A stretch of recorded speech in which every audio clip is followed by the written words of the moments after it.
Good afternoon and welcome to everyone to our webinar on navigating peace building through a peace building lens.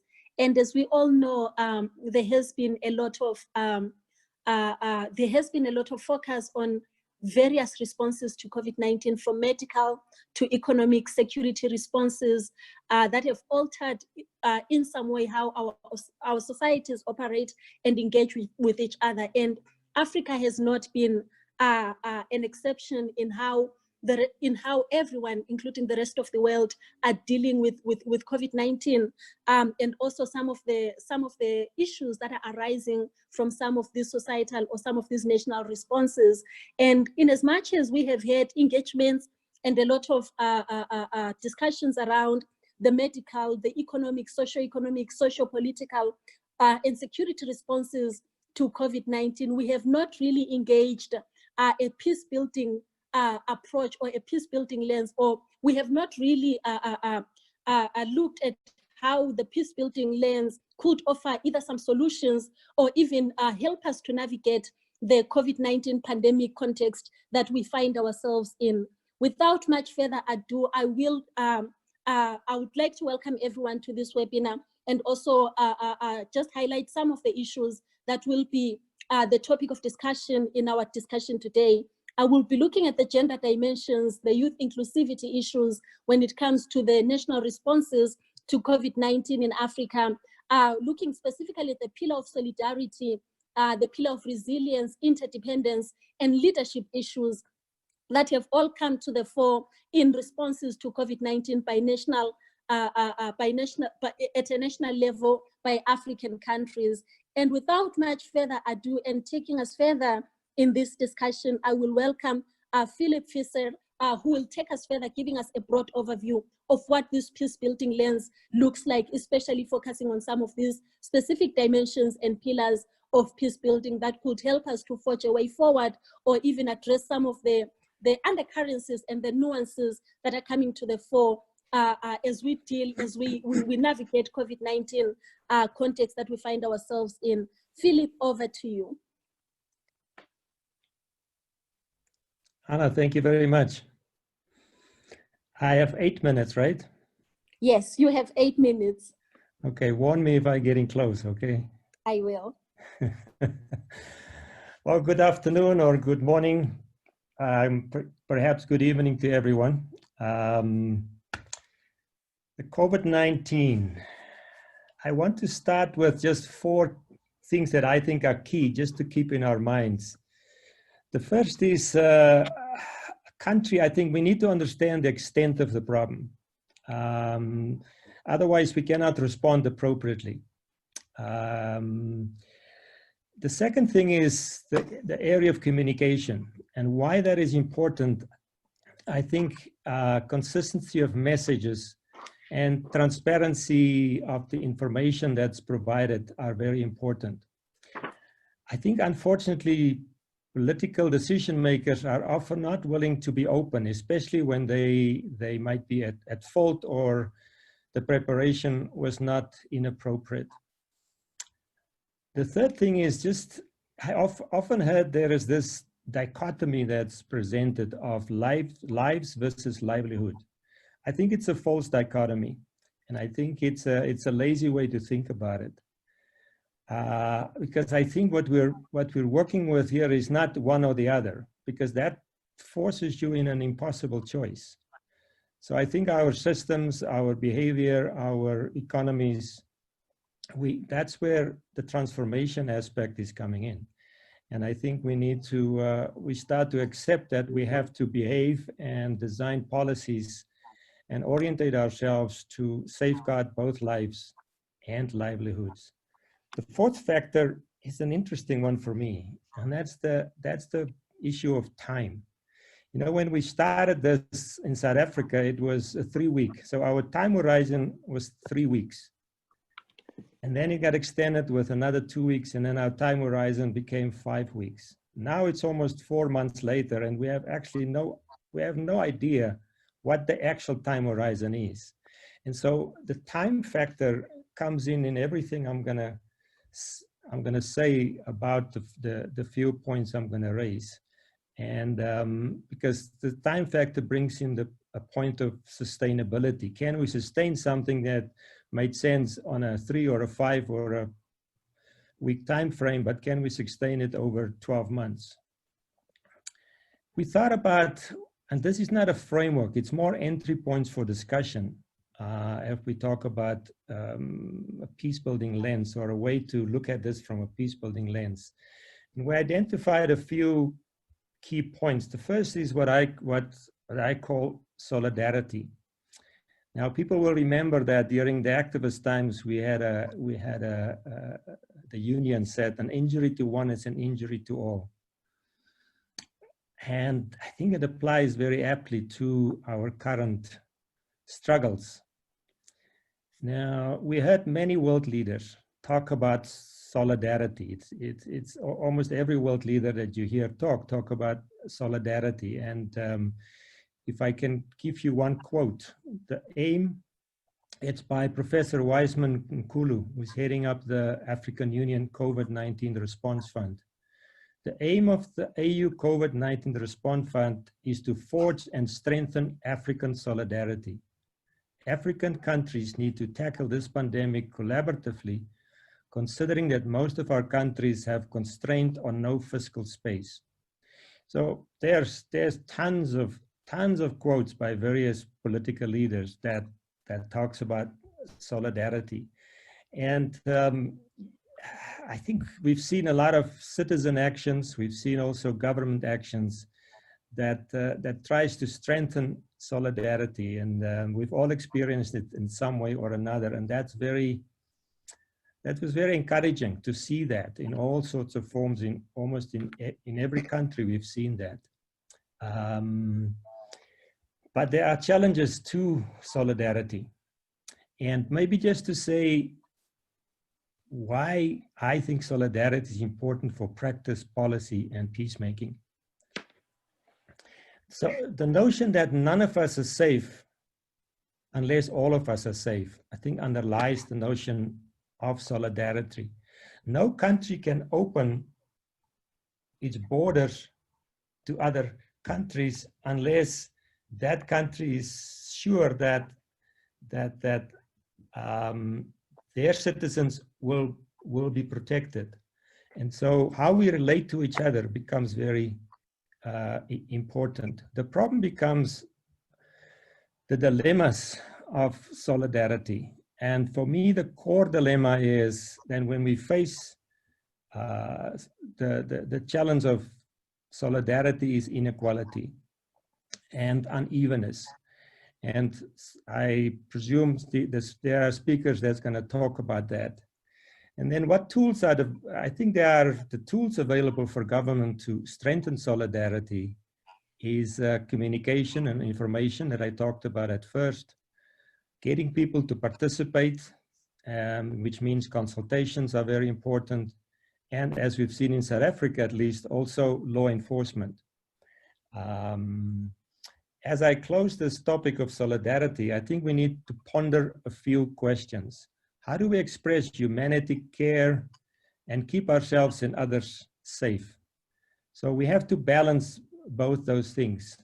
And so how do we factor in inequality or unevenness in our responses to contain the virus, not only during the pandemic phase, but also the recovery phase? And I think we often forget about that. We need to build solidarity, not only during the current phase of suffering from the pandemic, but also as we recover. There's a lot more to say, but let me jump to the next one of interdependence. And the notion of interdependence holds some contradiction. I think we understand interdependence because the way the virus spread, it just shows that we're all interdependent. Interdependence is a very well-known factor in peace building. Those of you that have studied negotiations or have worked with interest-based negotiations know that the ability to come up with win-win solution is premised on this notion of interdependence. But we can look at independence as a very transactional thing. We have shared interest, we have our own interest, but we have enough of an overlap of interests. So when I act on my interest, I also help you in your interest. So it can be looked at as a very transactional thing, but I think we need to look at it at a deeper level and look at what underlies interdependence is also relationships, which means trusts, it means shared risks, and it means collective responsibility. And for us to therefore to strengthen and build interdependence, we have to attend to the trust factor, the risk factor, and how we take responsibility. We've seen how trust breaks down between people and between countries, and there are examples to quote from that. And we can see how interdependence link with the first point of solidarity. Just to close this, I think we can distinguish between three layers of, or three types of interdependence. The one is between social human beings interacting with each other. And we've seen how women are carrying a much larger burden of caring at home for people, and yet nurses and caregivers are often women as well. So that in the public sphere, they also carry a lot more burden. And so we need to understand that interdependence we have as a society, and that would be one example. The other one is an obvious example, and that's the interdependence of trade and economy. But perhaps the ultimate interdependence is between us and nature. And I think it's important to understand that nature, and maybe this is what the virus teaches, is not something out there. It's something inside us, and the virus is inside us, and, which is part of nature. So our interdependence with nature, I think we should reassess that. The next point around resilience, and I'll borrow from John Paul Lederach, his 4 dimensions of transformation of change. I think we need to understand that the relentlessness of the virus astonishes me. Every day when I look at the data, the numbers, I'm just, wow, it just keeps on going, going, going. We have to have a resilience that matches that and exceeds that. And the 4 points around that I think resilience could be built around is the individual. In other words, how do we change our behavior? What kind of behaviors do we adopt in order to strengthen ourselves and our own ability, and how do we protect the ones that are not so resilient against the virus? At a community or a social level, the mutual care that we have for each other.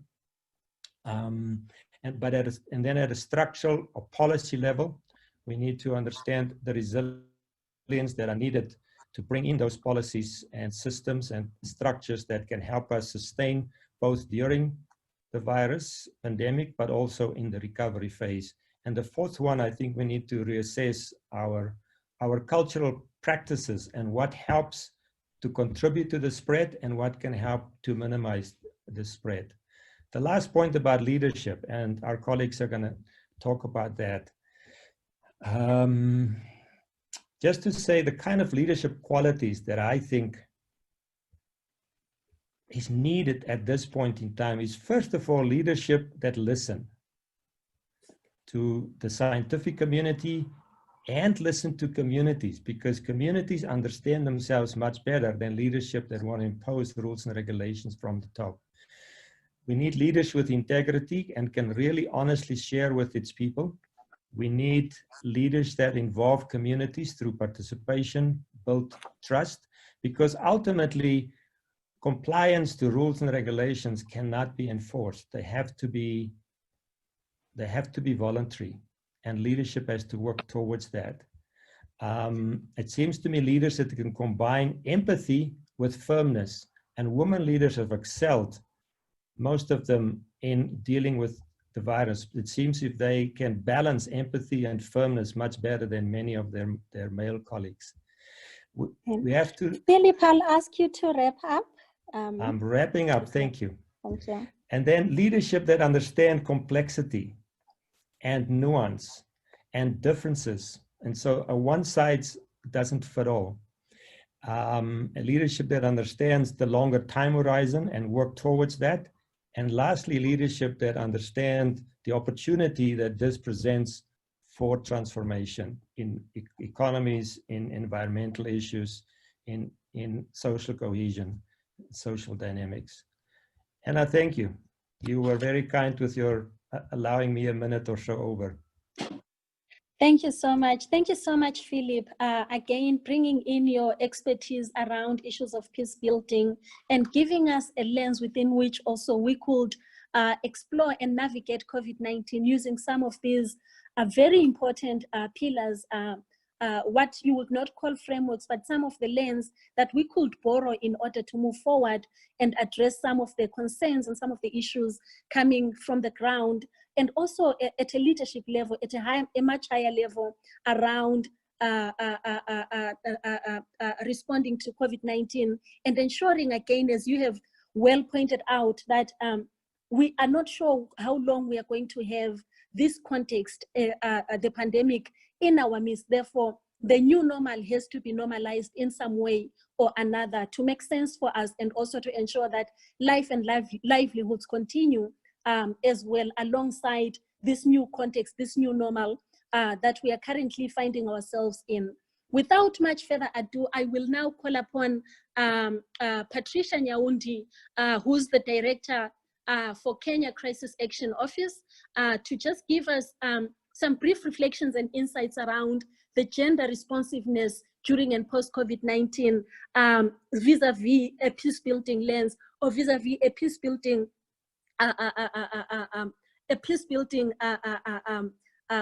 focus that will ensure that we move forward in the new normal as we try and navigate and also live within this context of COVID-19. Patricia, over to you. Thank you very much, Anna. My connection is a bit unstable, so if at any time I'm not being heard, I'd appreciate if you put something in the chat. That's how maybe I'll know how I'm doing. Okay. Just picking up from where Philip concluded, I think we all agreed that we are living in very disruptive times. COVID-19 is threatening to make problems worse. At the macro level, we are observing shrinking of various spaces, the fiscal space, policy space, political and governance space, human rights and civic space, and the erosion of civic spaces. Countries that are impacted by fragility, violence, and conflict are also facing reductions in peace-building space. Within this context, it's very easy to assume and take a gender-neutral analysis of the pandemic. But clearly, the numbers are showing that for women in particular, they are experiencing loss of jobs. There's been a spike in the incidence of SGBV, which is now being referred to as the shadow pandemic. There's an alarming increase in the incidence of teenage pregnancies, and this is attributed to some of the responses or guidelines in response to the pandemic.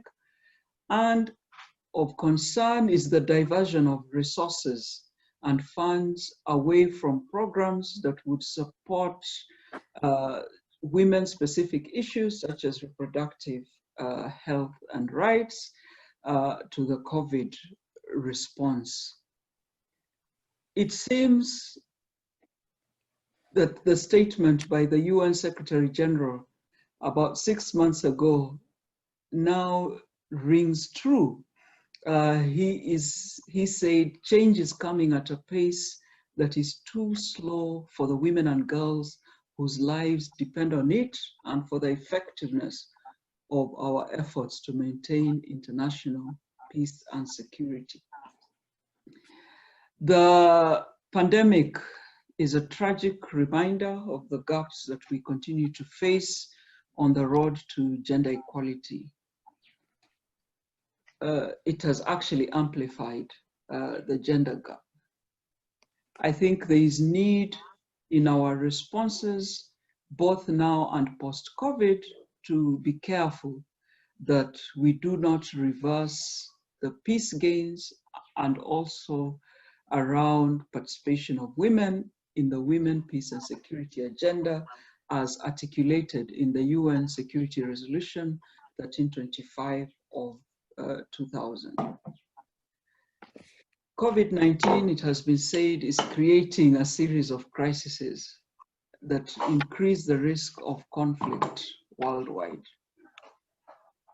So there's worsening inequality, there are threats to food security, there's increased reports of human rights abuses and political tensions that can deepen pre-existing social fractures, therefore creating additional layers of grievances.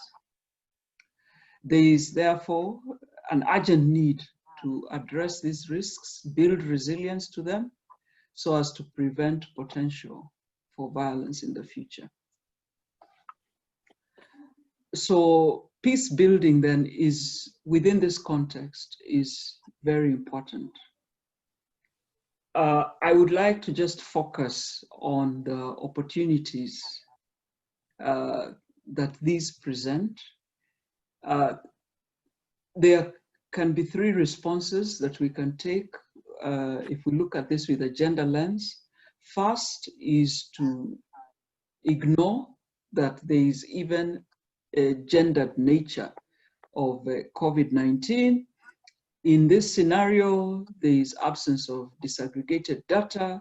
We do not consider the needs and impacts on men and women, and therefore ignore the specific risks that different categories within societies will face. The second possible response is to reinforce existing gender inequalities. So in our responses, make sure that we entrench the existing gender norms and practices in a way that solidifies them. So for instance, recognizing traditional functions of men and women as defined in society. What COVID has done is actually, and this is the desired response, has given us an opportunity to renegotiate these relationships so as to use a common phrase that's being used now, to build back better. The virus has highlighted patterns of exclusion, but has also provided opportunity for inclusive dialogue. So this means in designing peace initiatives, there is opportunity now to interrogate practices of the past to ensure that they are more inclusive, especially as regards gender. And this is well addressed in the UNC resolution that I referred to earlier. So there's an opportunity to explore an expanded role for women in peace efforts at community and national levels, to further explore the extent to which these guidelines that are being framed by governments either increase the participation of women or impede. So if we're talking about travel restrictions, lockdowns, funding of organizations, whether they are women-led or women-focused, and how this is impacting. I think Philip had already spoken about the increased burden for women in terms of household responsibilities and how this may impede their participation.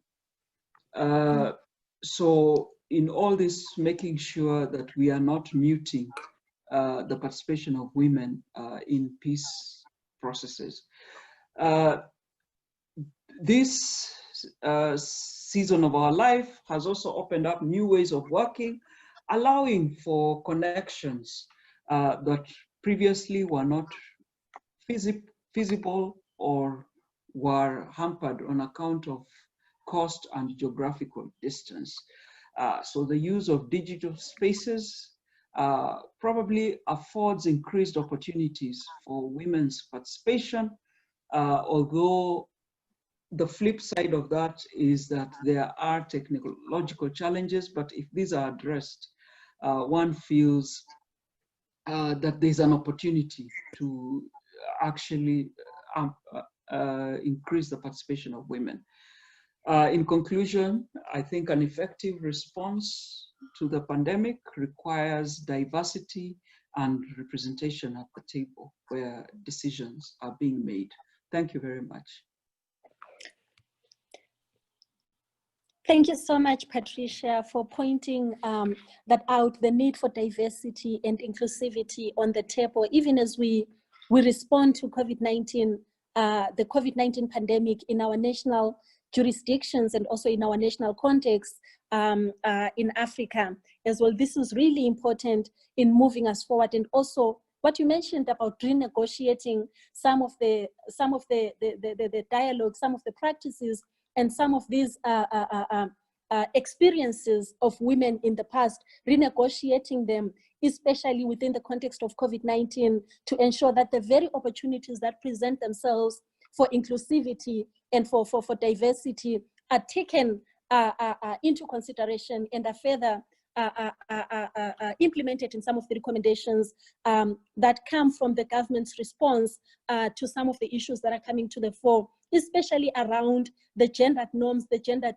practices, and the gendered dimensions of COVID-19, especially in as much as it affects women and women's livelihoods, women's lives, women's roles in society, in the workplace, and in every other sphere, for instance. Thank you so much for highlighting some of these dimensions and how we can move forward. I will now call upon Ambassador Karabo Mukhwanyana, who is the AU Youth Peace Envoy, to just speak about youth inclusivity in some of the COVID-19 responses and how we can move forward even around ensuring that the youth are not left behind or that they're not excluded or marginalized in some of the responses, for instance, especially given that they bear the brunt of poverty, socioeconomic issues, and some of the losses around employment and lack of prospects and lack of opportunities, for instance, going forward, especially now with the COVID-19 pandemic. Ambassador, over to you. Thank you so much, Anna. I just wanted to confirm my mic is clear, right? Yes, it's very clear. We can hear you. Okay, thank you so much for the introduction, Anna. And I wanted to just say thank you to CSBR for having this conversation, but more importantly, for ensuring the existence of youth inclusion in this conversation. I hope that everyone is well and healthy in whatever part of the world that you're in. When Patricia was presenting, I felt like we were literally in the same room, preparing for our presentations, because the dynamic of challenges are very similar, but within different scopes, within her perspective, a gender lens, within my perspective, a youth lens. So COVID-19 required a lot of institutions and governments to take on rapid responses, fast-paced decision-making, and to simply act on their toes. So a lot of the things were very fast-paced. And the biggest mistake that was made by a lot of the African governments was, what was not making it a collective rapid response, as Philip said at the beginning, collective rapid response that was highly defined by inclusivity, because there's a wide spectrum of issues that arise as a result of COVID-19. So young people have been marginalized and excluded at decision-making level, at program implementation level, and at youth-led projects. So there are different levels at which, you know, youth have been marginalized, youth have been excluded. And this is not to say that, you know, there was non-existence of youth, but it's rather to say that youth inclusion was at a minimum in circumstances where youth inclusion could have been maximized. You know, there are many ways in which youth inclusion should have been maximized during this time. I will discuss three because they're quite a lot, for the relevance of peace and security precisely. The first thing was economic emancipation in entrepreneurship. There were so many young people who contributed to small-scale production of safety gear and essential services. National governments could have invested in these, not only formalized small businesses or medium businesses, but equally ones that exist within the informal industry. And by investment, I'm not just talking about, you know, financial investment, but I'm also talking about capacity building, incubating, providing leverage for growth, so that a lot of the retrenchments, the unemployment growths are not heavily felt. There's equally an emancipation within entrepreneurship. There was so much room and opportunity for governments to elevate investment in that area, and not just for formal, you know, small businesses, but equally ones within the informal businesses. Having engaged with a lot of young people on the continent, there were a lot of young people who were creating masks, ventilators, trying to create information sharing things. But however, the reality is there was little investment. There was little activity from national governments to say, here is support systems for you to elevate this. And the issue is that now there are huge volumes of unemployment that we're going to see currently and post-COVID-19. And youth unemployment brings a lot of insecurity. We're looking at the recruitment of young people in extremist groups because that's where a lot of support and survival, you know, is provided. Well, in alleged support and survival is provided. We're seeing crime increases, you know, for survival, theft, you know, hijackings, robbings, all these sort of things.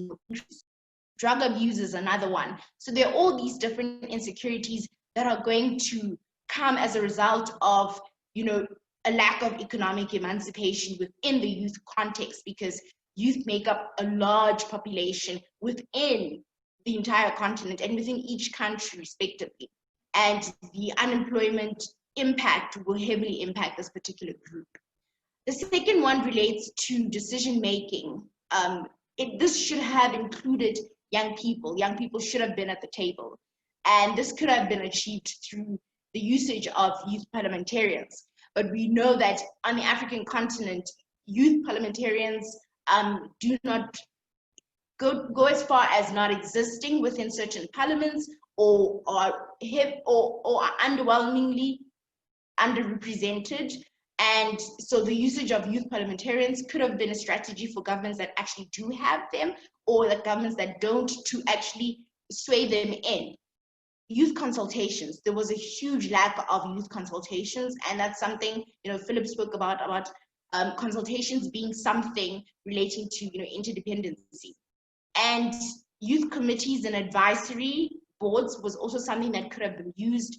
A lot of it, despite the rapid nature of it, consultations were important, because then you see a lot of youth voices not being represented, youth issues not being represented. You know, there's a lot of unseen issues that youth experience that national governments don't see, and consultations, advisory boards, having youth on committees could have really assisted. And we are seeing the emergence of such issues, you know, issues relating to mental health, we're seeing issues relating to sexual and gender-based violence, issues relating to, you know, sexual, reproductive and health rights, access. There's a lot of issues, underlying issues that are emerging that could have been avoided as a result of including youth within your committees, within the spaces, and bringing them to the decision-making tables.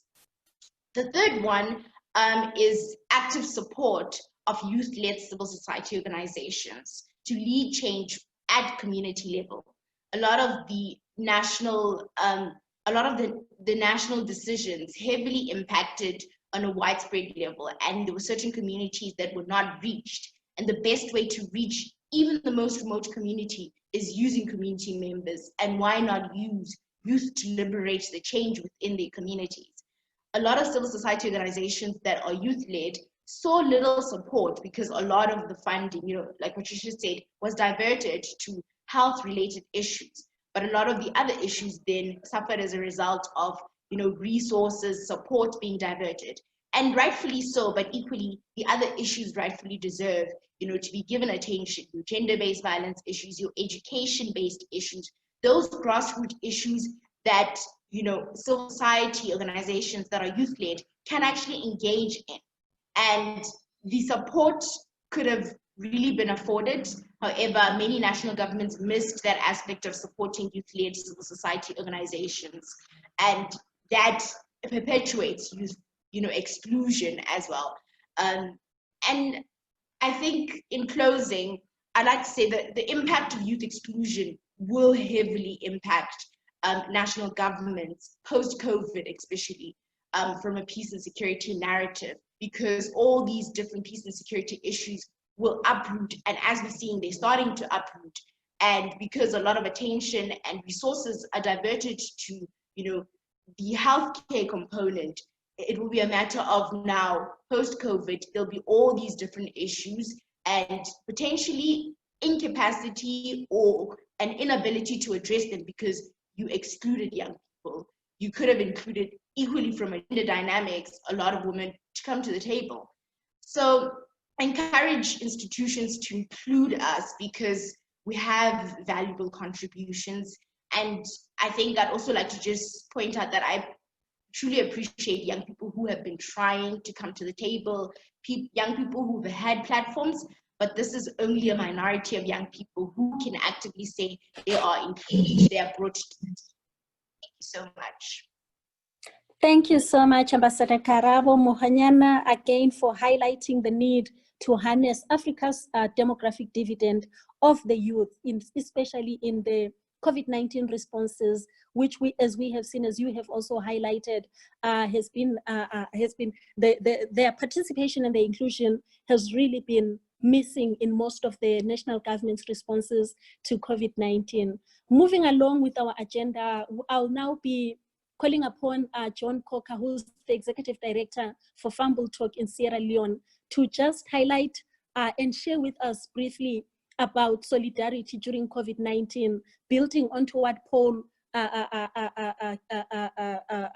introduced earlier on solidarity, and just maybe taking us further, sharing some of the experiences from the Sierra Leonean case study around addressing such a pandemic as the Ebola pandemic, and how solidarity and other issues came to the fore, and how they actually navigated that space using some of the lessons and the learnings that they have had from a peace building perspective.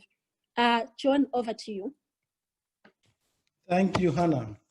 And thank you to CSVR for organizing such an important topic.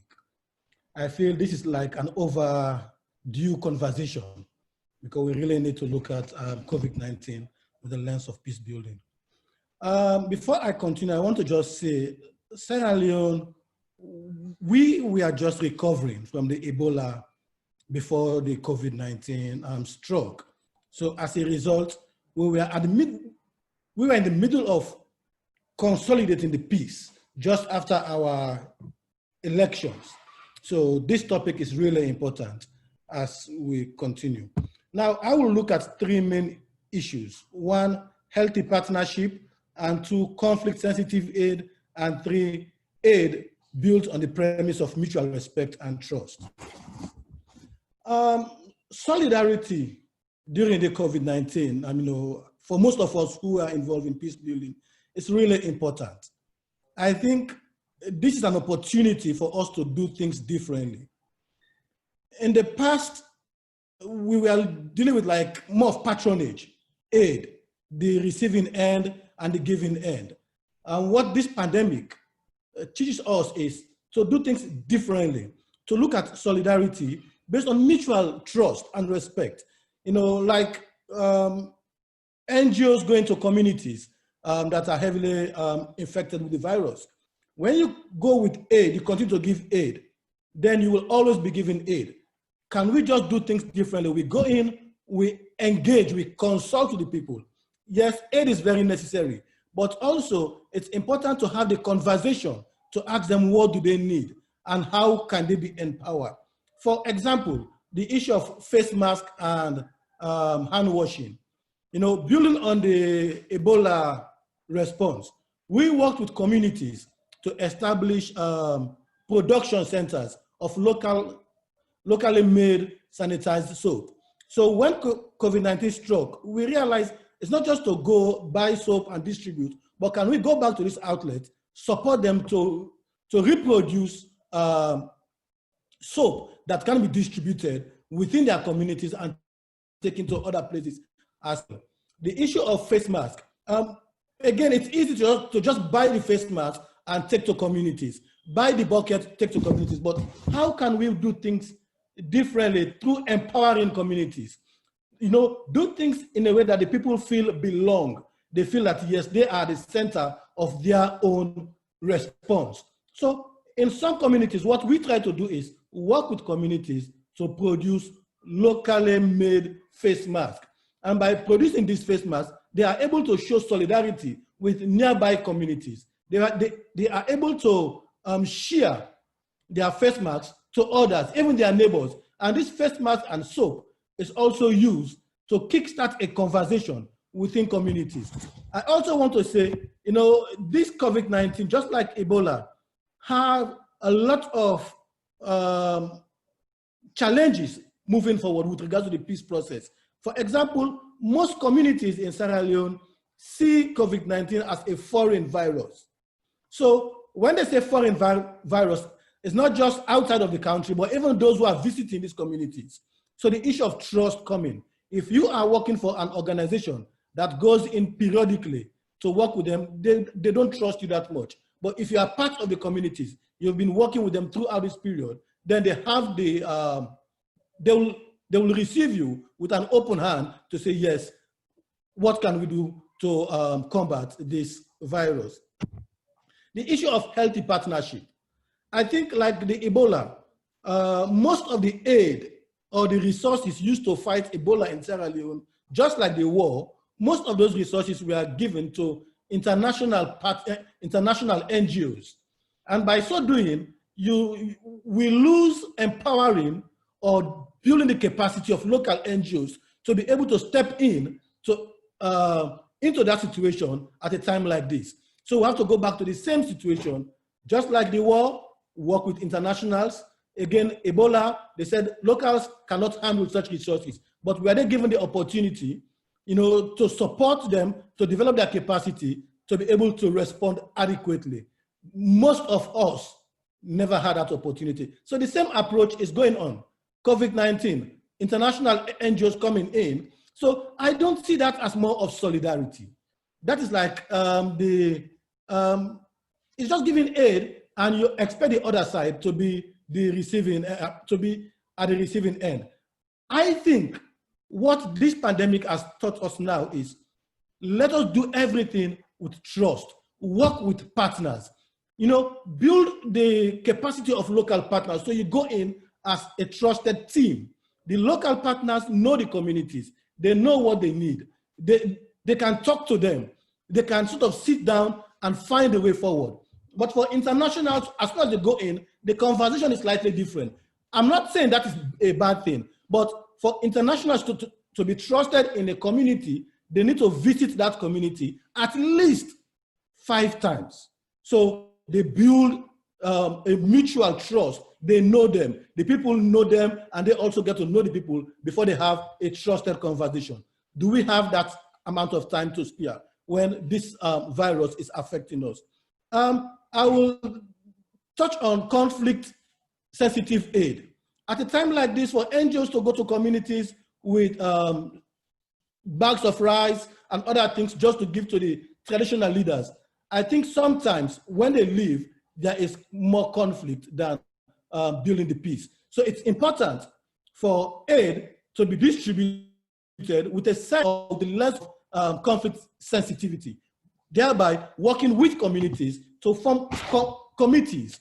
Don't just give the aid to the traditional leaders. Make sure there is a small committee, including the traditional leaders. Make sure women are at the forefront of this response. We saw how women led the response. I mean, first the post-war recovery, the post-Ebola recovery. And we believe women have the capacity, even the youths, to be at the forefront, not just to be on the receiving end. I will end by saying, you know, it's important for us, as we talk about solidarity, to be mindful of the fact that local solution to local problems. Even COVID-19 cannot be fought from the outside. Let's build peace from the inside. Let us work with people from the inside. Let's build leaders. Let's work with the youth. Let's work with the communities, the traditional leaders who reside in these communities. At the national level, when we look at, you know, the COVID-19 response, it's really so different. Conakry Guinea, we are able to provide aid, a sort of support to their citizens. Sierra Leone, the government was able to provide support to the handicapped, you know, to the less privileged. But I think at a time like this, everyone needs aid. How do you go about that? That can only be done through a conversation. At the continental or regional level, I think that is even more divisive because, you know, the way countries like Ghana will respond, Sierra Leone will not be able to respond that way. But I think, as Philip talked earlier, you know, we lose that regional solidarity approach, whereby we can come up, either like, say, the West Africa countries come together to plan a unified response, or even Africa, you know, working through that lens. But it's never too late. I think now that we've started this conversation, it's really important to build on that. I will just give you the example of Sierra Leone. Now we are working with the government of Sierra Leone to scale up the people's planning process. I think this just justifies why the people should be at the center of their own development. Because you come with aid, you give them, you leave. But if they have their plan that is aggregated to a national plan, when you come to a community, you come to a district, you look at what they want, you look at the list, you look at their plan, and then identify what you're able to support. And don't just come with everything. The people also have something that they can offer. They have the land, they have the labor, they have some amount of capacity to work with you. So at the end of the day, they don't just see your work as coming in as X organization, but they say X organization came to work with us in solidarity during the COVID-19. Mutual trust, mutual respect, knowing that the answers are there in the community is really important to build on solidarity at a time like this. Thank you so much, John. Once again, underscoring the fact that if solutions are imported, they will remain strange and they will remain strangers to us. And they can be evicted after the fact. But if they are localized and they lead to our empowerment, they become part of us and they become part of our solutions for the future. Thank you so much again for highlighting what solidarity can do, and also for bringing in the Sierra Leone experience in addressing a pandemic.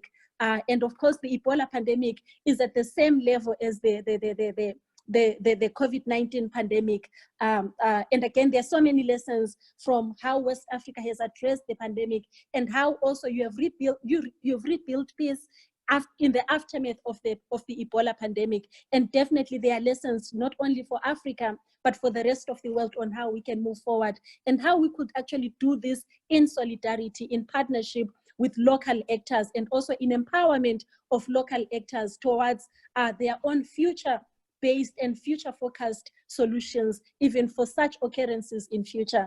Now moving on in our agenda, we are going to be looking at resilience, building resilience during COVID-19. I'll be calling upon our Executive Director, Nomfundo Mohapi, to take us forward on how emotional resilience, for instance, could take us forward in some of the experiences and in how we could better navigate COVID-19 and ensure that we are emotionally capable and we're emotionally resilient as societies, as communities, and as individuals. Nomfundo, over to you. Thank you, Anna. Will you upload my presentation? Thank you so much. Welcome, everyone. All our esteemed guests. I was just going through the list of people that have joined us. We are indeed amongst friends and people who have traveled this journey with us. And we hope that the same solidarity that we have shown in moving towards peace building in our continent is what we are going to see as we respond to COVID. So I will be looking at how do we begin to build resilience in our response to COVID-19 using the psychosocial perspective. Next, please. And I think in order for us to do that, we really have to appreciate what I call the pre-COVID context and what COVID has come to do, especially from a psychological analysis, and possibly then the implication that it has for a post-COVID world, if ever there is anything like that. The next one, please. So those of us who have been working in the field, you might have seen the slide if you've heard me speak even before COVID. We have been saying that there's a crisis that is looming in our continent, especially in countries that are still trying to ensure durable peace. And the crisis has been that there has been a neglect of addressing the psychosocial impact and effects of conflict, both at an individual level and family level. We've seen it at institutions, the institutions that were supposed to be supporting people and sustaining peace had huge fault lines, or they themselves were drivers of conflict rather than securing peace. We've seen that communities were left fragmented, some still disempowered, and the divisions within the communities were still there. So the social capital in our society was already very low even before COVID.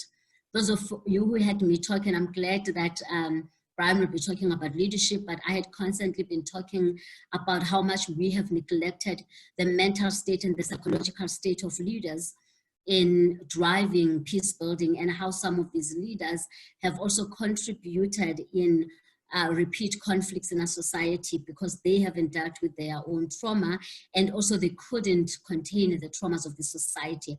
So for the longest time, we have been talking about wounded context and implementing peace building in these wounded contexts, and the importance of integrating psychological support. The next one, please. So when COVID came and started to hit, I was one of the people, and I know a lot of my colleagues that work in the field. We were so concerned because we had known that as a continent and as various societies in our country, we just did not have the psychological safety net that was going to help us to be able to remain resilient during these times. And I have been doing a study of various countries that are managing better. I know there's been a lot of analysis around the gender component, but we are finding that the psychological state of some of the leaders, their capacity, the previous speakers have talked a lot about trust, which has become a very important currency in being able to respond to COVID-19. And societies where there was already a trust deficit between the governments and those in leadership and the communities, it has become much more difficult to respond. And what we found is that the COVID-19 has really exacerbated a problem that was already becoming an issue in and of itself. Just some of our responses to COVID, such as they have brought in a lot of mental health issues, such as isolation and loneliness. And in peace building, what we found is that in societies where we were still looking at transforming the security forces, the presence of the security forces in trying to implement some of the measures that are placed by governments in the societies told us that these were actually triggers of previous unresolved trauma. And we've seen increased conflict as a result of that. I mean, stories have been told of people dying in the hands of the police and the army. I mean, at an individual level, home level, but at a leadership level, we had already talked about how some of these leaders had not dealt with their previous traumas, and others are almost like wounded soldiers coming with their trauma. But what COVID has done, and I've heard a lot of leaders saying they are just tired and exhausted, they're in a survival mode.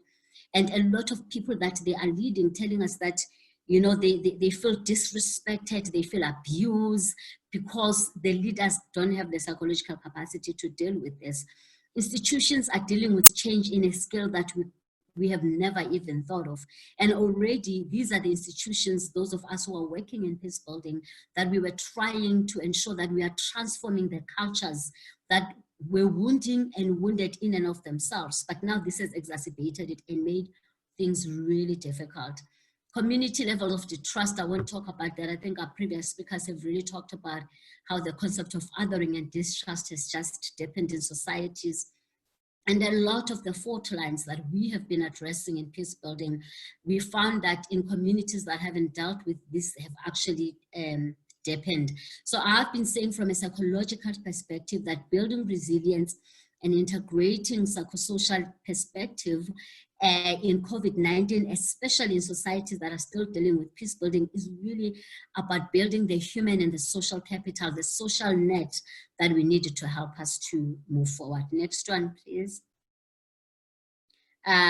So what we really need is to build resilience. There's been a lot of talk about economic resilience and a lot of investment, but again, I really think the same mistake that we've done in the past, where we've neglected the importance of emotional resilience, is the same mistake that we're beginning to actually make.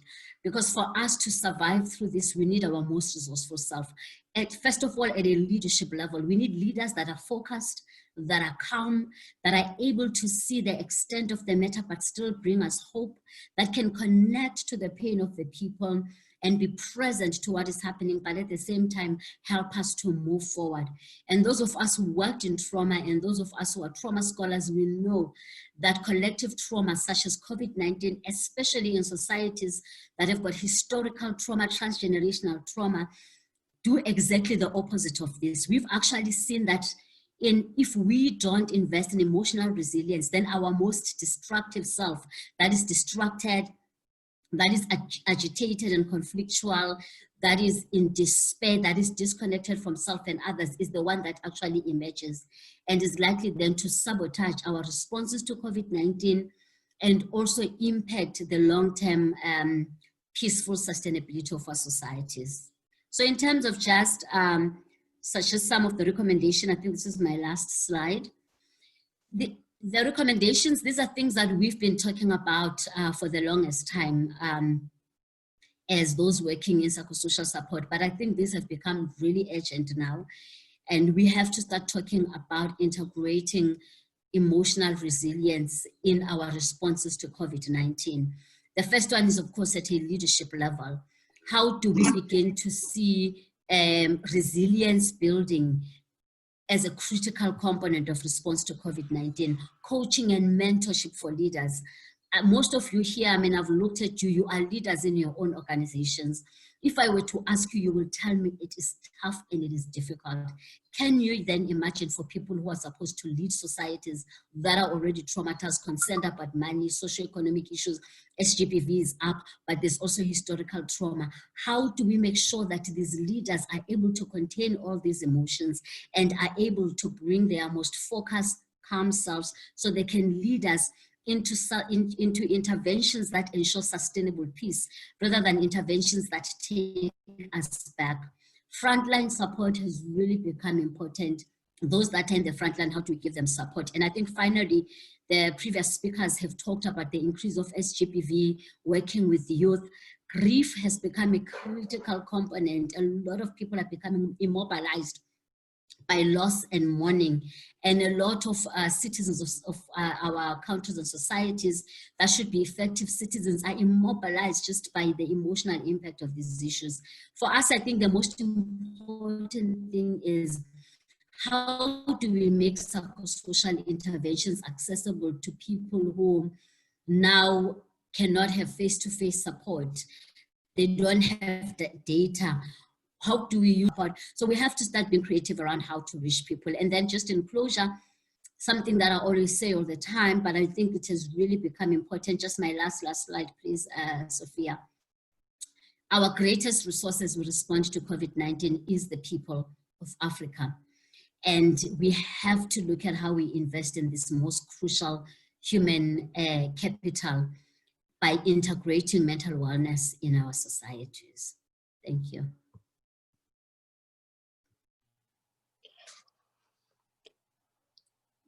Thank you so much, Nomfundo, again, for just highlighting why we need emotional resilience, especially when we are dealing with the pandemic. And one of the things that you've consistently said is that the lockdown has resulted in people being locked down with their own trauma, and without them having other facilities, other platforms where they could forget about their trauma. Again, this exacerbates the traumatization and even in some instances, the re-traumatization of individuals, of families, of communities and societies. Therefore, the need for us to invest in emotional resilience is really important, especially when we are dealing with this pandemic or in response to this pandemic. Again, I really like what you said around the fact that if we don't invest in our emotional resilience, our most destructive self is what emerges. And indeed, we are seeing it playing out in various spheres of life, be it sexual and gender-based violence, the violence in other spheres, for instance, and also just the violent responses as well coming from the state and other state institutions. Again, highlighting the very issue of the need for us to build resilience, especially for COVID-19, not only at a personal level, but also at a community, societal, institutional, and many other levels.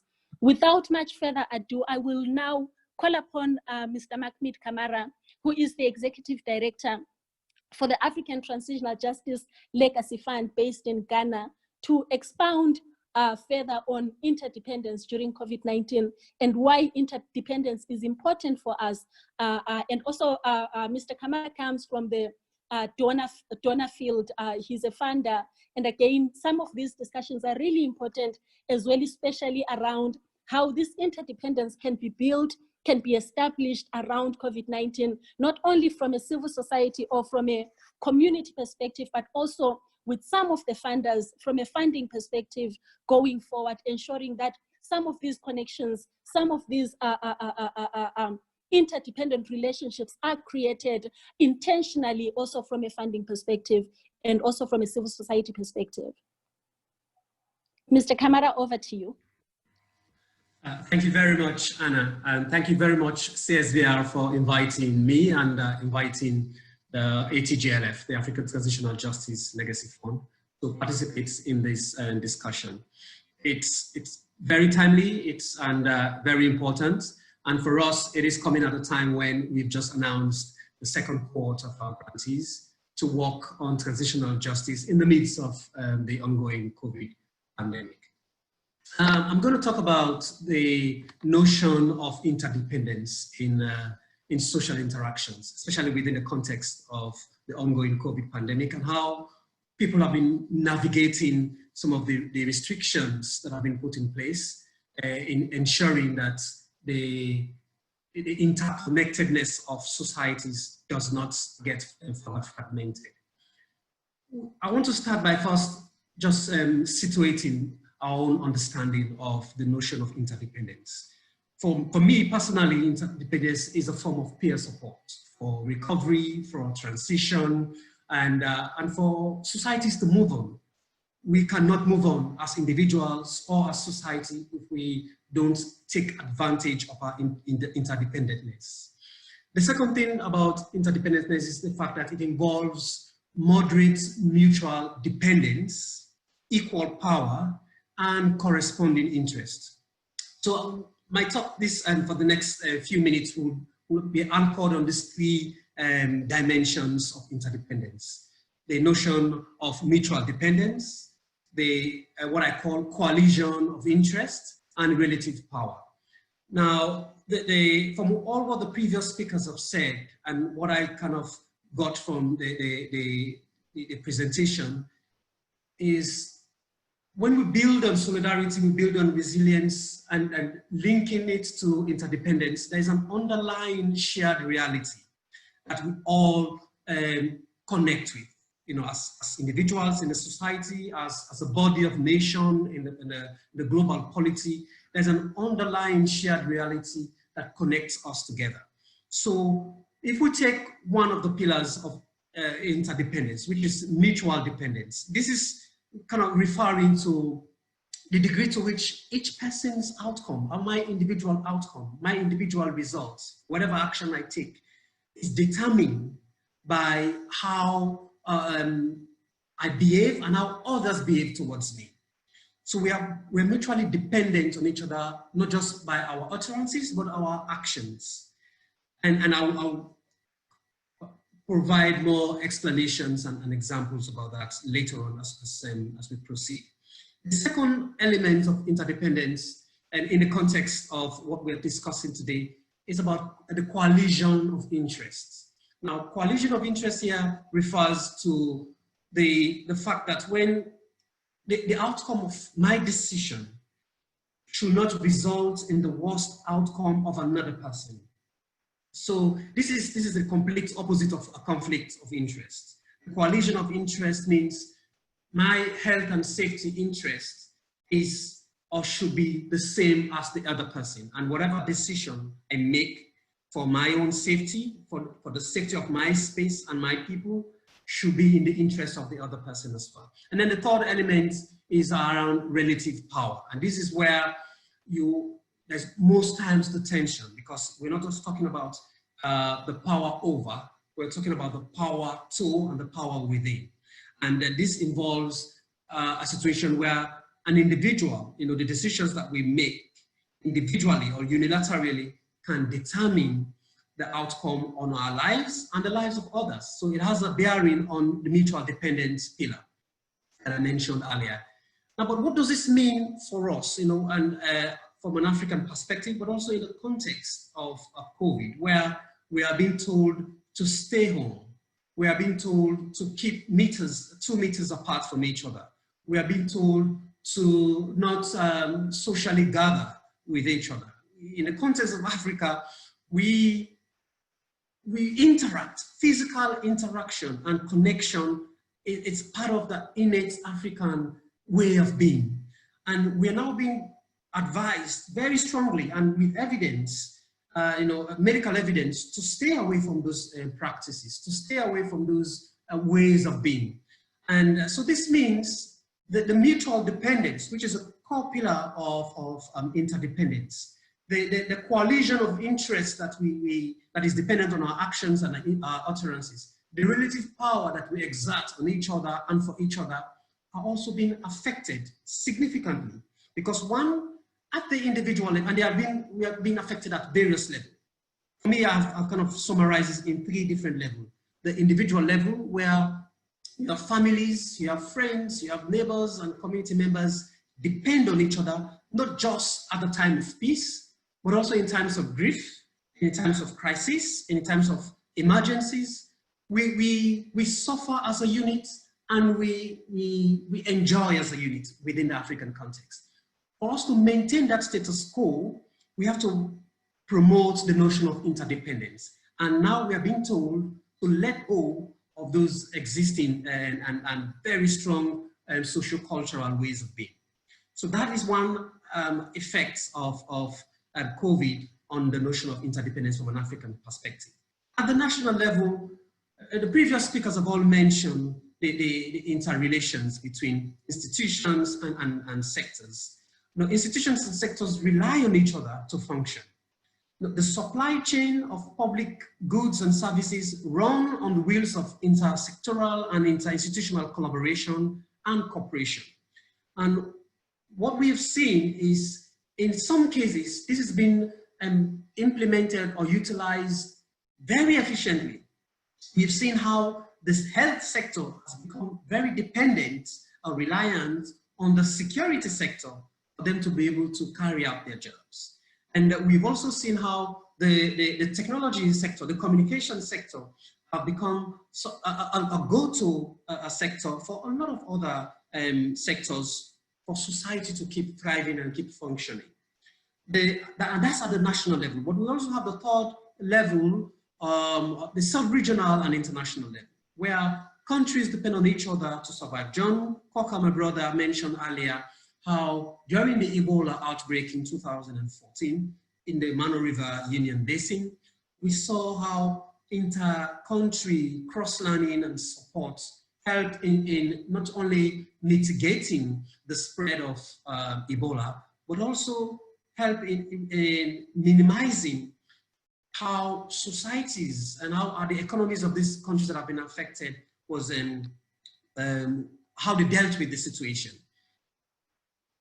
Now, I know a lot of the focus has been on the negative aspects of COVID-19 on interdependence within the African sector and within the African continent, but primarily on the justice sector, or the peacebuilding sector. But I've managed to pull through, and I'm sure many others will know this and could agree with me, that there's also plus sides of interdependence and what COVID-19 has actually done to the countries within the continent. Now, the first thing is that it has illustrated, the pandemic has illustrated the high level of interdependence that connects people all over the world, not just in Africa, everywhere. And it shows that we are truly global. When we talk about the global village, we are actually in the global village. And people have been making fun and jokes about how this has actually brought out the best in some of our leaders in various countries. And it also means, or it also demonstrates that we are only as strong as the weakest link in the chain, in the global supply chain. The other thing that this has revealed, or COVID-19 has revealed in the sense of how it shows our interdependence and interconnectedness, is the example that I want to bring from Sierra Leone, Liberia, and Guinea, which emerged as a result of our response to Ebola. And this is the existence of community tracers. Now, community tracers are the ones who the health sectors rely on to identify those who have been contracted by the disease, or those who have been affected or infected by coronavirus. Now, regardless of the amount of technology that you have, regardless of the sophistication of your health sector, the community involvement in contact tracing, in identifying people in especially informal settlements and communities who have come into contact with the disease but cannot go into the public health units. The importance of community tracers is really key, and we saw that during the Ebola crisis. We are seeing that now in the COVID response. Now, in Sierra Leone, in Liberia, and other countries during the Ebola outbreak, we saw the immeasurable value of strong and locally rooted organizations. I don't want to repeat what John has already said with regards the importance of locally rooted organizations. But we are seeing this every day. We have an example of the situation that is currently unfolding in Sierra Leone, where local organizations came together to set up a survivors solidarity fund. And within the space of 2 weeks, and this is in response to the rape pandemic that I think somebody mentioned earlier, that is ongoing now. In Sierra Leone, we also have a very endemic rape culture, and where we see children as young as 4 or 5 years being raped, and in one very sad case, one of them being raped, and they ended up dying. And as a result of that, Sierra Leoneans, without prompting from any international NGO, came together and set up a Survival Solidarity Fund. And within 2 weeks, they've raised over $100 million from local donations, from people and businesses within Sierra Leone. And now that there are ban on flights or the closure of airspaces, we're not going to wait. People are not waiting for the international donors, international community to come with money for them in baskets. People are developing their own mechanisms and intervention approaches. So that is one example that actually is going on as we speak. The other benefit from this crisis, there's always good things coming out of some bad situation. It's the opportunity for cross-learning. The Ebola response provided a basis for a lot of countries, especially Liberia, Guinea, and Sierra Leone that have experienced it, to get something to start from. So we're not starting from scratch. They already had, I mentioned the community tracers already. They already had something to start from. And then the fourth thing is the opportunity for, I'm going to wrap up soon, there is opportunities for innovation. Now, in addition to the community contact tracers, we also have the use of technology and the use of community paralegals to respond to situations that will lead to conflict. In one example in Sierra Leone, we had a community called Tumbo, where the youth went on protest because they have been deprived from conducting their daily fishing activities. So they turned on the security agents, burnt houses, burnt homes, and we saw a lot of the misinformation that was going on about how 5G was the cause of COVID. And people were attacking mobile phone stations, you know, because of the misinformation. But the thing that led to this, what happened was you have community mediators who intervened, and I think John mentioned this already. These are people who are ready to step in. They have the trust and the credibility within their communities to intervene and mitigate against conflicts, COVID-related conflicts. And the fifth final stuff that I want to mention around the plus sides of this is the crisis has also shifted power. And I think the previous examples I gave have kind of support this. It has shifted power from international groups and organizations to local actors. So for us, when we give money to organizations, we are looking at organizations and we're basing it on the notion of what has been described as radical flexibility, where you give an organization the money, but you don't envisage that there's going to be a global pandemic that will prevent them from even talking to people, to more than 25 people in one particular gathering. So we encourage flexibility. And this leads me to the list of recommendations that I want to make, not just for those of us in the donor community, but of people who are engaged in public policy advocacy and community engagement and mobilization. The issue of trust has been emphasized a lot, and I think that is important. And the other thing is about inclusive communication. You know, it's one thing for us to communicate, but it is a completely different thing for the communication to be inclusive. Inclusive in the sense of voice, inclusive in the sense of agency, inclusive in the sense of visibility. And then the other thing that Philip mentioned earlier is around collective responsibility.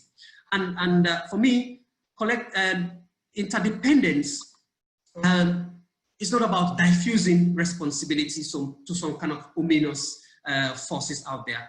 If we are dependent on each other, we must be responsible for each other, and we must be accountable as well to each other. And this accountability is not just from the grantees who are receiving money, but it's also about from us as donors who are giving money. We have to be accountable to the people that we work with and the interests that we have there. And then I think for me, the final thing, which links to Philip's earlier points about the interdependence having its roots on a win-win situation, is the coalition of interest. We have to identify what the mutual interest is, or what the mutual interests are, and then coalesce around those interests to ensure that our societies benefit from the notion of interdependence. I'll stop there, I guess. I don't know if I've exhausted my 8 minutes, or I still have a few more minutes to go on.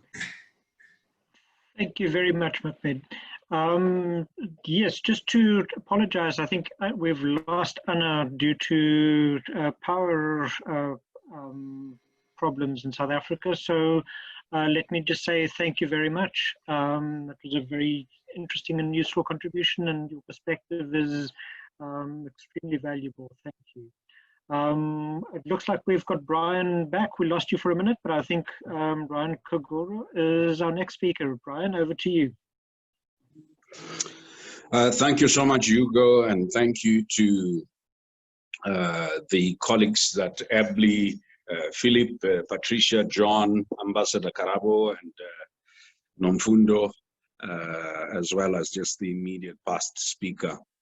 I think we need to put this certain things into context. The first context I think that we need is that, you know, Africa, the behavior of COVID in Africa cannot be fully explained for the following reasons. If you look at a global population of 7.8 billion, an African population of about, if you like, 1.3 billion, and then the global COVID numbers are sitting at 13.3 million, and the global deaths are sitting at 578,628. And then you see the total number of COVID cases in Africa at 625,562, and the total number of deaths are at 13,763. Why are these figures important to a discussion on leadership? Because the total number of deaths from COVID-19 in Africa, out of a population of 1.3 billion, are only 2.38% of the global. They are 10% of the US figures, which are about 136,463. They are 30.5% of the UK figures, which is 45,053, and 39.3% of the Italian figures, which are at 34,985. What does that mean? You have to put this in context. This is on a continent where the total number of ventilators is less than 20,000 for 55 countries. That until recently, Sudan, which has 5 vice presidents, had no more than 5 ventilators. And of the 20,000 ventilators, the largest number actually sits in 3 countries, in 4 countries, Kenya, Egypt, South Africa, and Nigeria, and the biggest proportion being in South Africa. The total number of ICU beds is less than 24,000 across the continent. And of that 24,000, almost half sits in private hospitals. So also this is a continent which has very little access to the global diagnostics, vaccines, and therapeutics market, whose health systems are largely dilapidated, whose capacity to produce alternatives domestically is limited. And so I think that either nature is the one showing leadership, or we need to be thinking clearly about our narratives about the impending disaster from COVID in Africa and the reality of what we face. Are these low figures a sign of something that has been done right? Are these low figures a sign of some form of leadership in comparison to the rest? So let's look at the approaches that African leaders or leadership has taken generally. So we've seen those who have engaged in consultations, inspirational appeals, and rational persuasions, and that is where South Africa started, an inclusive approach that tried to bring on board the opposition, tried to bring on board business, and various other interests. Now, the approach in such by the leadership was to try and change citizens' attitudes, I would dare say, about government, and also about the interventions they were going to take with respect to combating COVID. The second approach we've seen across the continent in terms of leadership approach is discipline and punishment and deprivation. So basically, this is the biomedicalized military response, right? And as a result, because of the use of force, we've seen resistance and questions regarding the lawfulness of such an approach by leadership. The third approach, which has fallen short of being a military response that we have seen across the continent, is pressure, an attempt at building coalitions, and an attempt at legitimating state response by appealing to the coercive arms and as well as constituencies of conscience. This has often generated resentment from the poor class. And the fourth approach we've seen is ingratiation and exchange, the carrot and stick approach. And South Africa has vacillated from the first approach to this ingratiation and exchange, carrot and stick, right? And part of it points to something that many of us don't want to admit. Those governments that have taken an approach, a carrot and stick approach, are not simply exhibiting good leadership or those leaders. Part of it is also the weak power base of the leadership, weak legitimacy of the state. So there is a social bias in such interventions towards elites. So we've seen the evolution in South Africa, in Zimbabwe, in Kenya, in Ghana, a social bias towards elites with some accommodation of the mass, but a general approach that tends towards criminalization of the mass and this perception that wherever you have the largest population of poor people, it's likely to be the greatest risk area, right? So as a result, you've seen, if you are living in South Africa or in Kenya, that in those areas where the rich and the middle class live, there's hardly any police presence to force compliance. But in those areas where poor people live, there's an unbelievable amount of police presence. The idea of punishing masses. And then, of course, we've seen the use of celebrities and personal appeal, this idea of the power of persuasion, which has indicated often a disconnect between the people, those in power, politics, and the elite that shape messaging in society. I think one thing, as we reflect on the context on COVID, that's important to all of us, has been the leadership behaviors.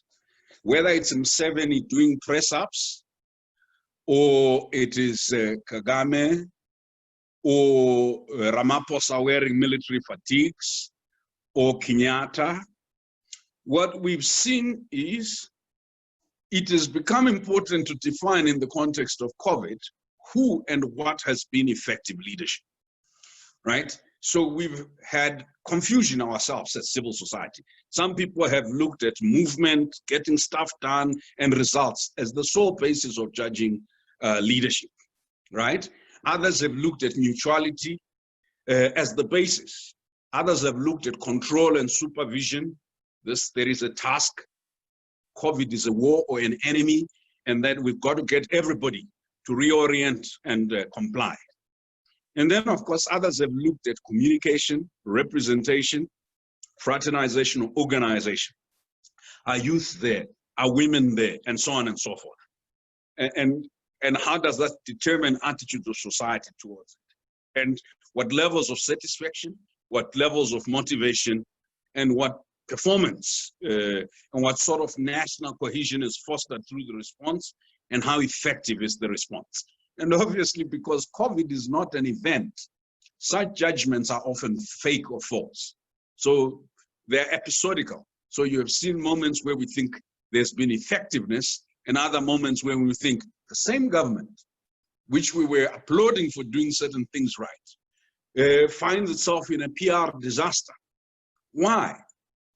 Because questions of diversity, of inclusion, of equality, of disciplined focus and group culture suggest that leadership has to be viewed as mutuality. Leadership has to be viewed as an exchange of influence between the people and the leadership, business and the leadership, faith communities and the leadership, communities and the leadership. Now, those leaders who've been able to deal with questions of confidence and efficiency, questions of civility and cooperations, questions of trust and keeping national morale high, questions of conflict analysis and transformations, and prioritizing and resolving grievances, especially of the poor, have fared better. It would seem to me, therefore, that when we're looking at leadership in the context of COVID, because it is a pandemic without a cure, we have to look at leadership as process, right? And that in different situations in the evolution of COVID, different types of leadership have evolved. That cannot be explained purely by reference to personality traits or to performance. And the social basis of leadership in this context has tended to shift. We're at a moment where there was this leadership based on expertise. So certain professors would come on our national televisions, explain phenomena we did not understand. And if they did so well, even if they were telling lies, we would celebrate. The second has been the force-based power, where we have seen those countries react like it's a military operation, make sure that people socially distance, make sure that people wash their hands, and so on and so forth. And then we have had leadership that's shown proximity and relationship with the masses, or leadership that's focused purely on performance, reducing the number of deaths, reducing the number of new cases. And that outcome-based leadership has tended, because of our short approach, to be celebrated.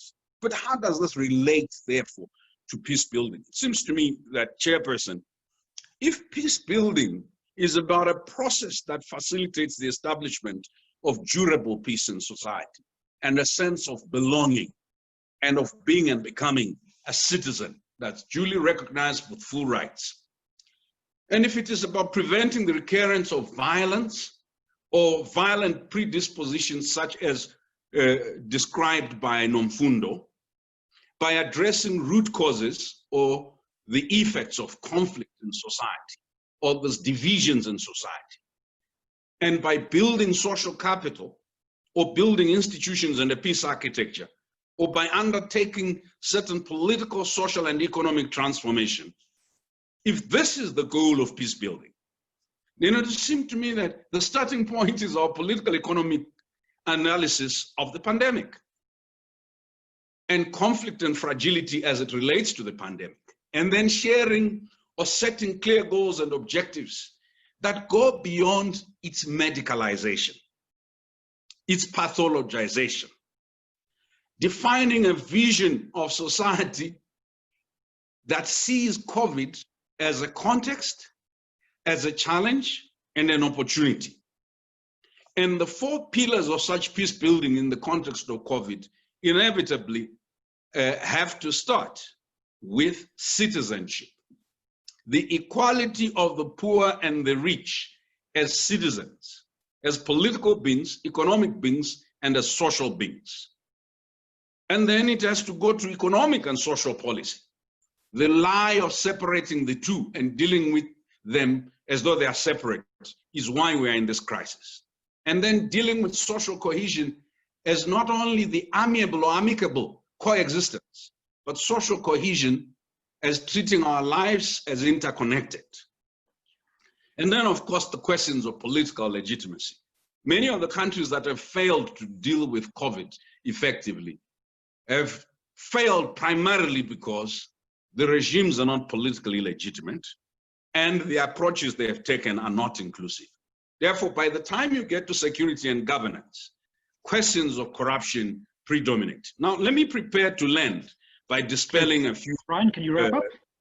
Yes, let me prepare to land by dispelling a few myths. So the first myth was that early days, we thought leadership was expert or evidence-led approaches to COVID. Tragically, this has resulted in a very lopsided dictatorship of specialists, right? And this is no better than the lopsided dictatorship of politicians, nor that of big capital or big business.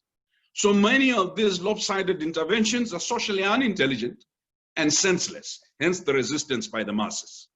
The second is that the interconnections among science, aesthetics, ethics, politics, economics, and culture require that the inclusive nature is not just a demographic inclusion, but a professional diversity of those that drive the COVID response.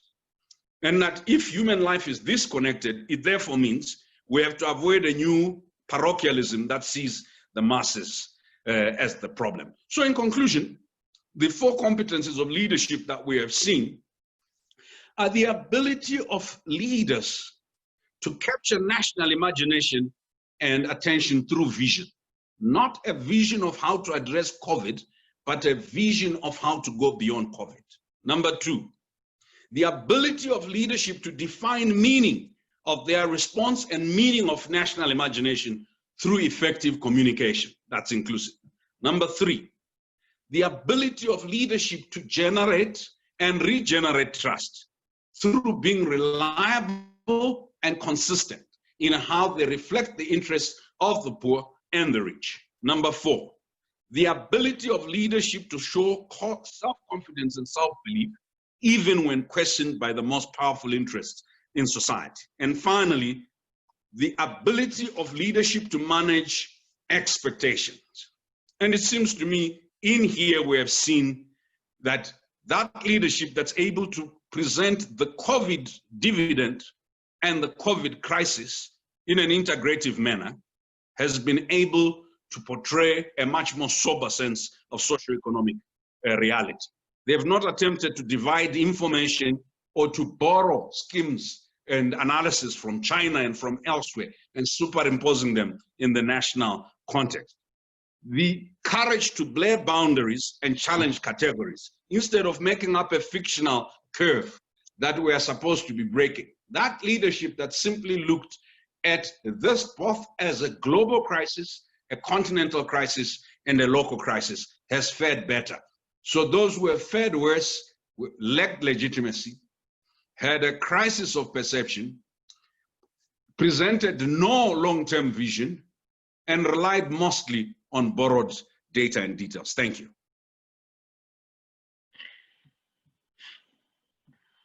Thank you very much, Brian. You've given us so much to think about, and I think quite a detailed analysis of a very complex and diverse picture across the continent. I think we have Anna with us, but I'm not sure if she's kept up with the conversation. So let me just turn over to some questions. I'm just going to call on some people who've raised some issues in the chat. Firstly, David Domuto and Dorcas Etang. Can you please just unmute yourself and share your questions with the whole group? David first.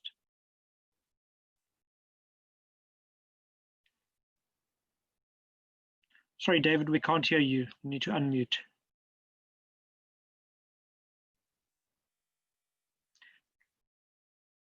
David, you need to unmute.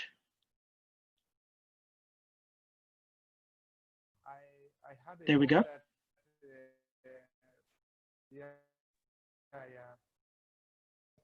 Can you please speak up? Building program before the COVID-19. Can you hear me? Yeah. So since I started my peace program before the COVID-19 came in, I was thinking that it is going to be good to work in South Sudan and to unite the people, and later on we can able to unite ourselves with the rest of the country in Africa so that we can become one. And it has come to COVID-19 now.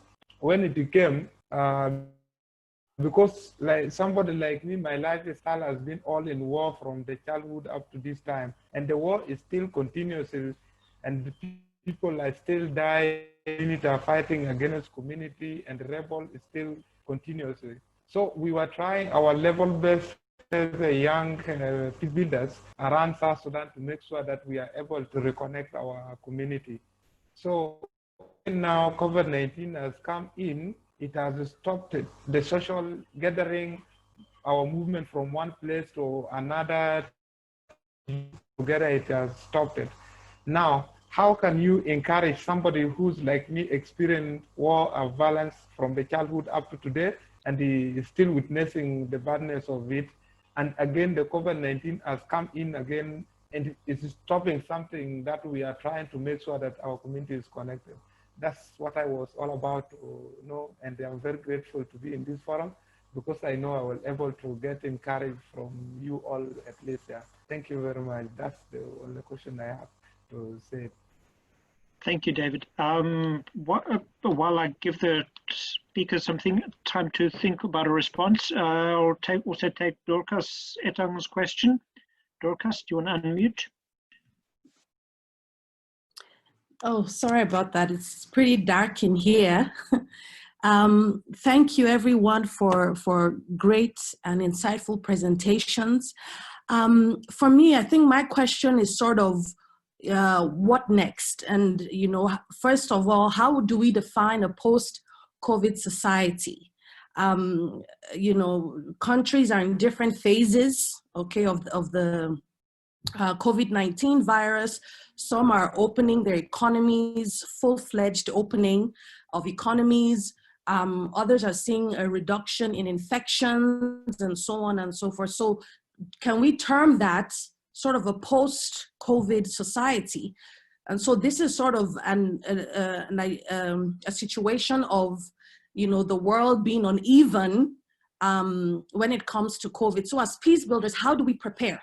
How do we prepare ourselves? What capacity do we need to deal with this post-COVID society, considering that we have other threats or pre-existing threats like gender-based violence, xenophobia, and all of that? How do we balance all of this? Because I think we are at the forefront of that society and how to bring about peace and security. Thank you. Okay, we've already gone significantly over time, so I don't want to, we don't have time for many questions. I'll just have one final question before handing back to the panel for some final thoughts. I've got Rawi Afghani, who also had a question to ask. Hi, thank you. Quickly, no, thank you for this great collaboration and webinar. I work with UNDP in the Arab state at the regional hub, and this is very interesting to look at how Africa region really has very similar issues that we also face at the Arab region in the context of COVID-19 and peace building as well. But I think John hit the nail right on the head. He was talking about trust and probably fading trust in the international community, which we represent obviously as UNDP. And I think that's an important reflection on our side. But I think it's very important to think about COVID-19 and peace prevention, not peace building only, but also prevention. Because we're looking at the trust is not only one way, should be two ways. And I think that trusting the governments are struggling, actually, at least in the Arab region and in some of the countries in Africa that we work with, Djibouti, Somalia, Sudan, and so on. So they are really struggling to really deal with the COVID situation. I think looking at it that there is a problem with the social contract, and looking at it from a social cohesion perspective would be a much more productive way to really go hand in hand with how to help the governments, obviously, to overcome this situation. And I think the whole idea, we need to think about how to do, mainstream complex sensitivity in all our initiatives. We need to look at the vertical and the horizontal relationship between citizen and the government, and how we can strengthen that. And obviously the main thing that brings to our perspective is really the addressing the issues of stigmatization and discrimination against vulnerable groups. And we're talking about women, like has been discussed with one of the panelists, but also migration, refugees, and so on and so forth. These are the groups that they have no access to health services, or very scant access to health services as well, and also the communities and host community. So I don't want to make it go too long, but thank you very much for this wonderful webinar, and look forward to interact with everybody. And obviously, Philippe, thank you for inviting me. Okay, thank you very much. I think we have some stimulating questions. I'm just going to, I'm seeing further questions appearing on the chat area, and I would just encourage the speakers to respond directly on the chat as well. So I think we're not going to have time to take all these questions, but while some speakers respond in the group, others feel free to respond in the discussion in the chat room. Also, we've got questions in these questions. I'm just going to ask the speakers to spend 1 or 2 minutes responding to the questions that have been raised, or even to respond to some of the issues raised by other speakers. I'm not going to make any final comments because I've got 2 pages and it will take me to highlight kind of key things to come out of this seems impossible. So I'm just going to give the speakers the final word to just share any final thoughts they have, particularly in response to the questions raised. Who wants to go first?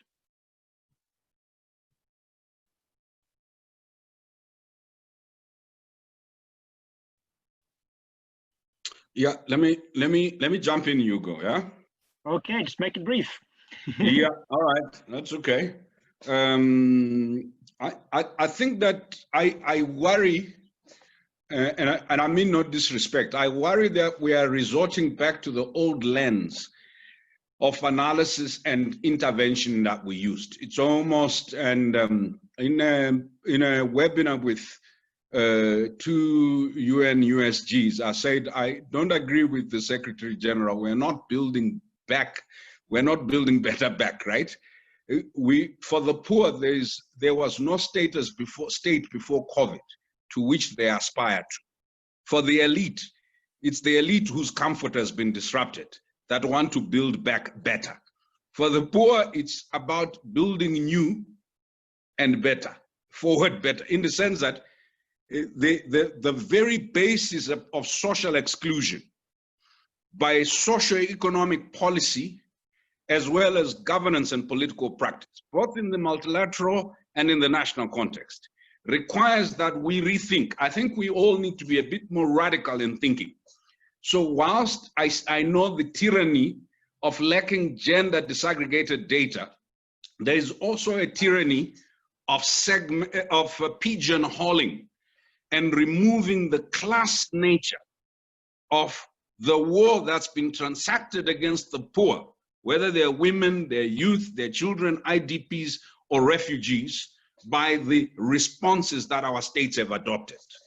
And so whilst I think a class analysis would be useful, some of the discriminations that have surfaced are not new, but it would be useful to look at the new forms of otherizations together with how COVID has deepened racial profiling as well as ethnic profiling. So if you take class, race, and bit and gender. So it would mean, if we want to prepare ourselves, I think we need to unlearn some of the language, some of the tools we've used, and some of our prescriptive interventions. So the biggest preparatory process is unlearning. If we don't unlearn, we're going to engage in the myth of trying to create equity by using old tools to intervene in a radically new situation.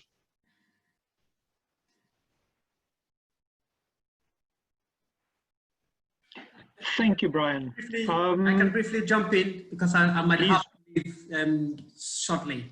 I think just to build on Brian's point about the socioeconomic disparities and the blindness in terms of the response, and how the whole militarization of the response has also further exacerbated existing frailties of our society. When people talk about lockdown in Africa and many developing countries, including the country I'm from, for many people in the lower rung of society, lockdown is akin to lockups, because you're locking people up from moving away from their social connections where they thrive. These are the people who live on DSAs, and I'm not talking out here about the DSA in the sense of the per diem world. I'm talking here about people who live on daily street selling to survive. People go to the streets and stand by the cars and car windows to echo living. And when you close down communities, you close down societies, you are locking these people up from their daily sustenance. And I think that is one thing. And when Megan mentioned, just to briefly respond to Megan's question about peace-building lens.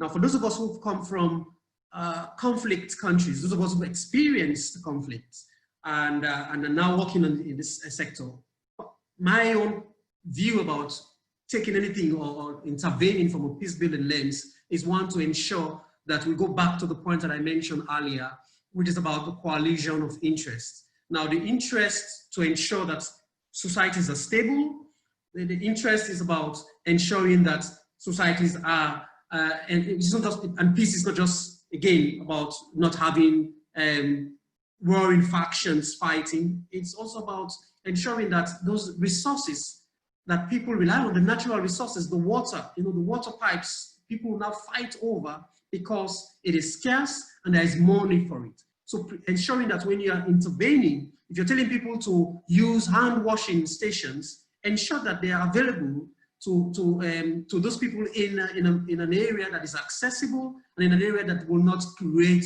other people to fight for the limited resources that is in that community or that have been provided in that community, which will lead to conflict. So anything that will prevent conflict, whether perceived or otherwise, from happening, in my view, is what we mean by taking a peace-building lens in our response, whether it's the COVID or other crises or emergencies. Thank you. Thank you. It seems like we've already lost some of our speakers, I think partially due to power outages, but also some people have had other commitments. I'm just going to call on the people who I still see present in the group.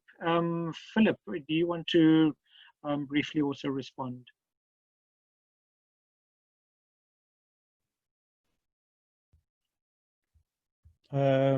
Hugo, thank you. I know we are way over time, as I was afraid of. I think of all the things, if I use our entry points, it's interdependence that I think needs to be understood the best or the most, or the depth of it, the nuances of it. And interdependence implicitly it hold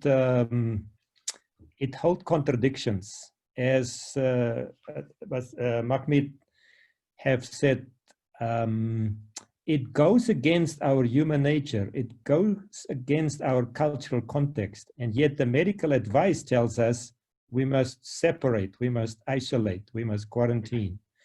And so leadership, I think, has to understand that the solutions, medically we have to separate, but the solution to move out, to recover from the pandemic, requires a recognition and an acting upon our interdependence.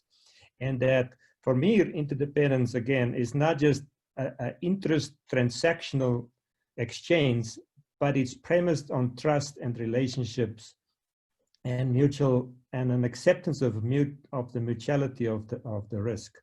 And so for me, that nuance needs to be understood, of how we are interdependent, and therefore our survival and our progress and recovery is premised on utilizing our interdependence.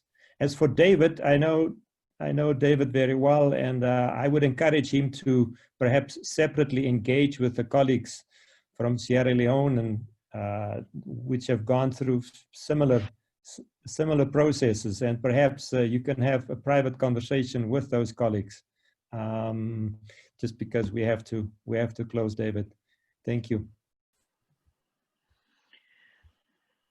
Okay, thank you. Anna, unless you have any final comments, I think we've exhausted our speakers that we have left, and I'm afraid we are losing participants by the minute. So I do want to wrap up.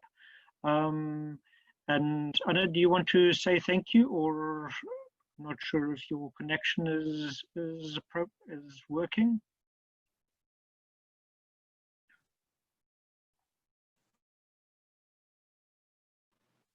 I'm not hearing you. Hi, Anna. Hugo. My connection is a bit Sounds very unstable. But would like to just give thanks to everyone. Okay, you can go ahead, Hugo, and close. Okay. You can go ahead and close. It's really unstable. Yeah. Okay, thank you very much. Just on behalf of CSVR, and I would just like to say thank you for all the speakers we've had, and thank you for the great participation. It's fantastic to see this broad network of collaborators in the peace building field. I think the key questions about resilience and inclusion and participation leadership is demonstrated by the group that we've had together, and the collaboration and the interdependence that we're demonstrating in our peace building response. So thank you on behalf of everybody who's participated in this. This has been a fantastic experience, and I think uplifting in the face of this difficult time. Thank you, everybody. Take care.